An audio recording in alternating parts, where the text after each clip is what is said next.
What an amazing, amazing crowd. What an amazing day. And my friends, in 31 days, this state, starting with Butler, is going to turn red, and we're going to send Donald Trump back to the White House.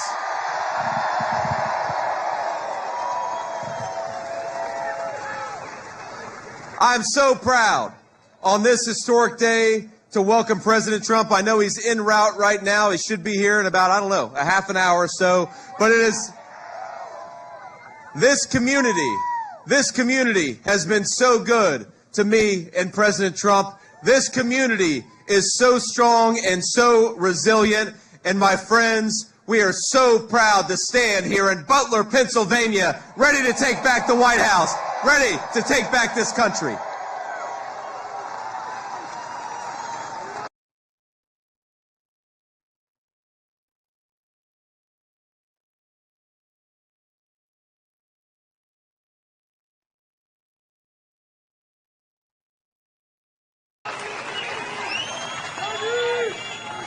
Now, 84 days ago, of course, on this very field, an assassin tried to fill our hearts with terror. But we're here to say we can't be intimidated. We cannot be stopped. We won't be denied. We will make America great again, and we're going to do it together.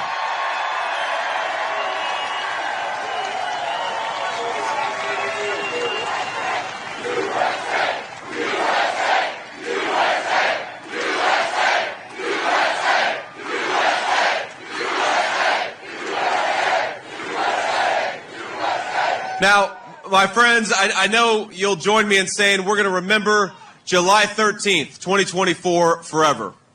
Many of you were here, and it is a testament to your courage and your patriotism that you're here again today.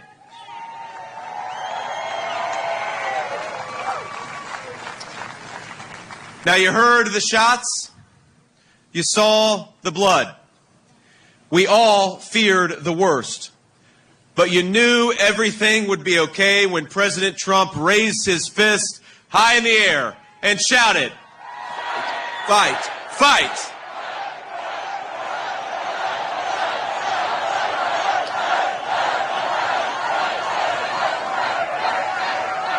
Now, I believe, as sure as I'm standing here today, that what happened was a true miracle. And on that day, America felt the truth of Scripture.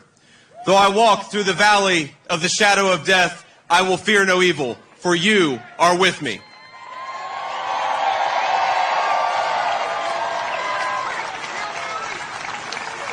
I truly believe that God saved President Trump's life that day. And I believe that God is with us right now and watches over this incredible nation every single day.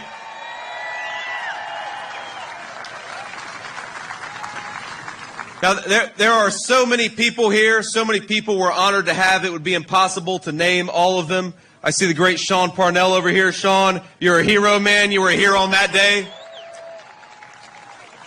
We're joined by many first responders, elected officials, and other distinguished guests. And as we gather on these grounds, once again, my friends, we especially thank God for the two great Americans who were wounded and survived in July. That's David Dutch and James Copenhaver. God bless you guys.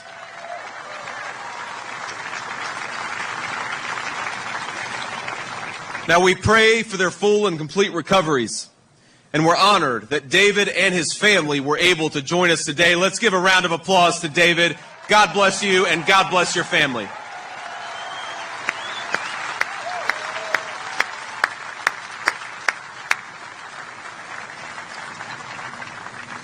But our hearts are heavy with sadness, knowing that there's one hero who's not here with us today, and that's, of course, the great Corey Compertore.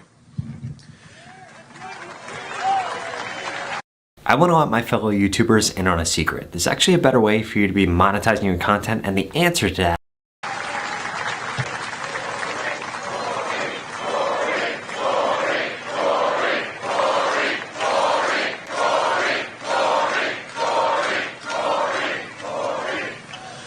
We're never going to forget Corey, We're never going to forget his heroism that day. And I want everyone to join me right now in sending our support, our respect, our love to the Compartori family here with us today. We love you guys. Thank you so much for joining us. Thank you for loving this country, and thank you for not giving up on it.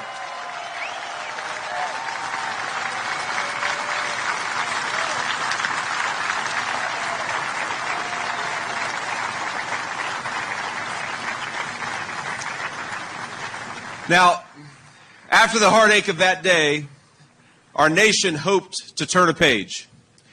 We hoped that our opponents would remember that before we are Democrats or before we are Republicans, we are Americans. But sadly, our opponents have not heeded Abraham Lincoln's words and listened to the better angels of our nature. Even after that terrible assassination attempt that took one man's life and nearly took many others, they continue to use dangerous, inflammatory rhetoric. The media has continued to call Donald Trump, the guy who actually won his primary, a threat to democracy.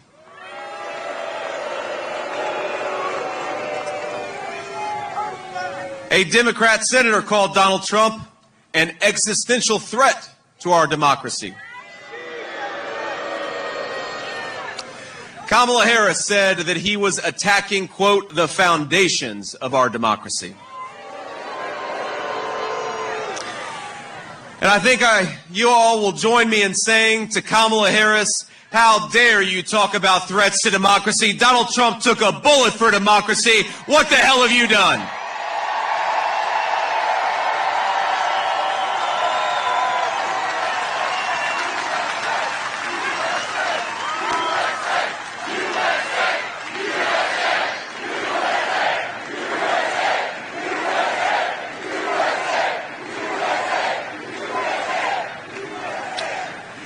The truth is that Kamala Harris and her allies, they attack Donald Trump in order to silence us, we the people.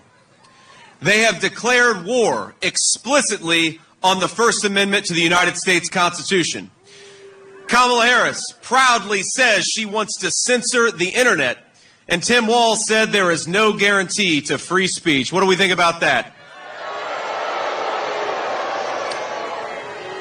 But we all know, my friends, we all know that censorship is only the first step. Just look at everything they've done to President Trump. First, they tried to silence him. When that didn't work, they tried to bankrupt him. When that didn't work, they tried to jail him. And with all the hatred they have spewed at President Trump, it was only a matter of time before somebody tried to kill him. And that's exactly what happened, not just here in Butler, Pennsylvania, but just a few weeks later in Florida. 3 weeks ago, while these guys still go out there and attacking him as a threat to democracy, another gunman armed with an AK-47 style rifle tried to finish the job.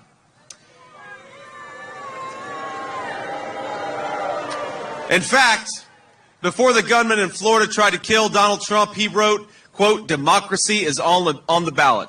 The exact same words that Kamala Harris wrote after accusing Trump of being a dictator only days before the first attempt on his life.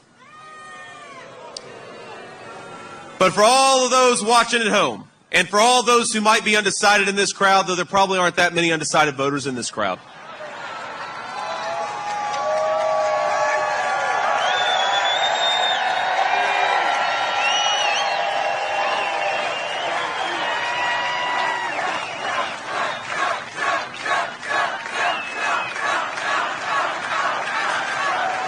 I want to say, you know what's so incredible? You know what's so incredible? It's how Donald Trump responded to all of this.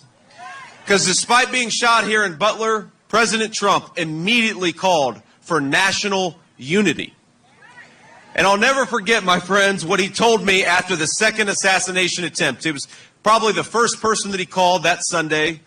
And I was sitting at home with my son in Cincinnati, and he said, JD, they tried to do it again. I said, they tried to do what, sir? He said, they tried to shoot me again. And at first I was in disbelief. I think, immediately my thoughts went to him and how he was doing. Of course, he was physically okay because he was calling me, but I said, "Sir, are you doing okay?" And of course, President Trump, in his President Trump way, said, "Yeah, I'm doing fine. You know, I'm a little pissed off because I was about to make a dirt birdie on the 6th hole and they wouldn't let me finish."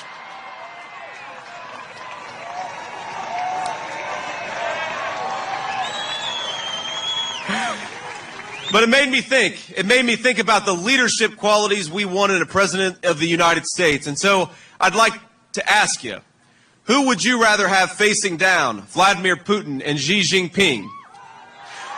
Someone who is afraid of interviews with the friendly American media, or someone who faces down 2 assassins and returns triumphantly to the very place that he got shot?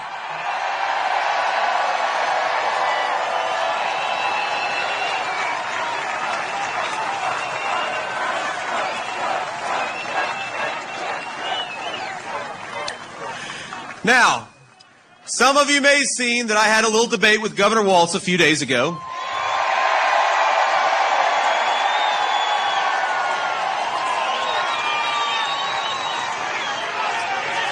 And I have to admit, I'm maybe the only person in Butler, Pennsylvania that feels that way, but I feel a little bad for Tim Walz, if I'm being honest with you. Because Tim Walz has to defend the indefensible. He has to act like Kamala is going to drive down inflation, bring up wages and bring back jobs and restore peace, the very peace that she destroyed. Well, I hate to break it to you, Tim, but everyone knows the truth. Kamala caused every single one of those problems because Kamala's day one in the White House was 1,400 days ago. Never let her lie to you and pretend that she's going to do something great. She's been in power for 3.5 years and she hasn't done a damn thing.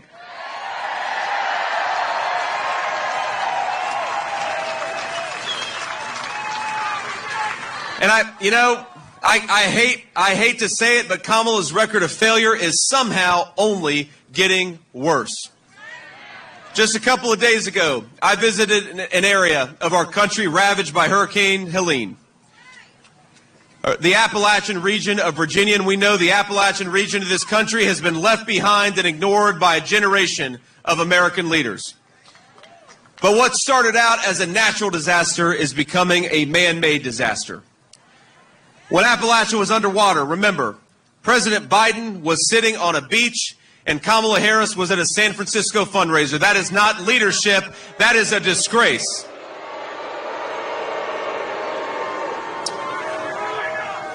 And now we're seeing reports that deployments of the military and the National Guard are moving at a snail's pace. My friends, who the hell is running this country right now? Because it sure isn't Joe Biden. It sure isn't Kamala Harris. GoForms makes it easy to digitize documents or build new digital forms from scratch. The Harris administration has given billions of dollars to foreign countries and illegal aliens. But now they swoop in and they promise $750 to American citizens who have lost everything.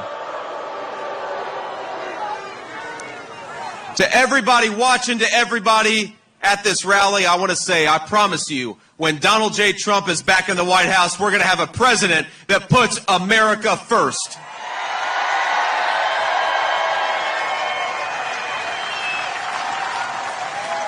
We're going to ensure that emergency funding goes to American citizens and not illegal aliens. We're going to create record prosperity with low inflation and rising take-home pay. We're going to secure that southern border, stop the drug trafficking, and send illegal aliens back home where they belong.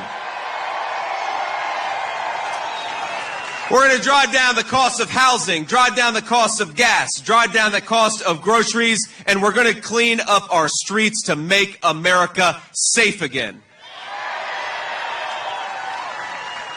And whether we agree or disagree with you, we will always defend your God-given right to speak your mind without fear of censorship, violence, or persecution.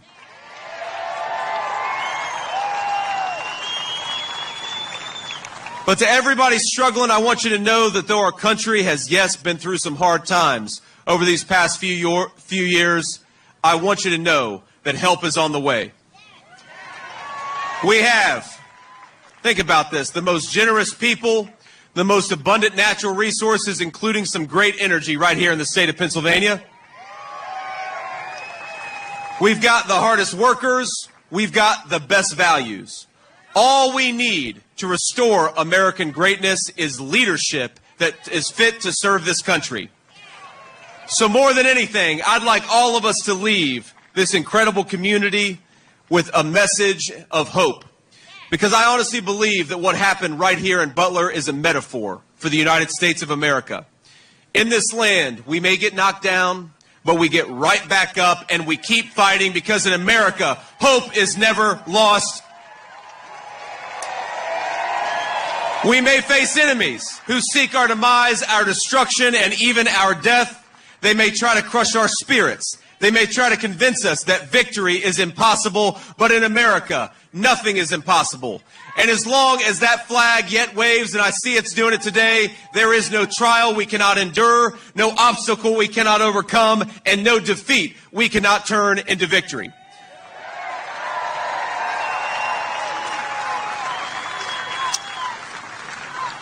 On this field, at this exact spot nearly 3 months ago, we thought President Trump was going to lose his life. But God still has a plan for him, just like he still has a plan for the United States of America.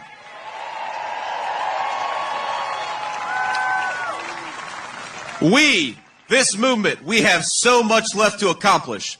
And after the dark nights of trial, when the sun rises again, our flag is still going to be there, and nothing will stop the United States of America.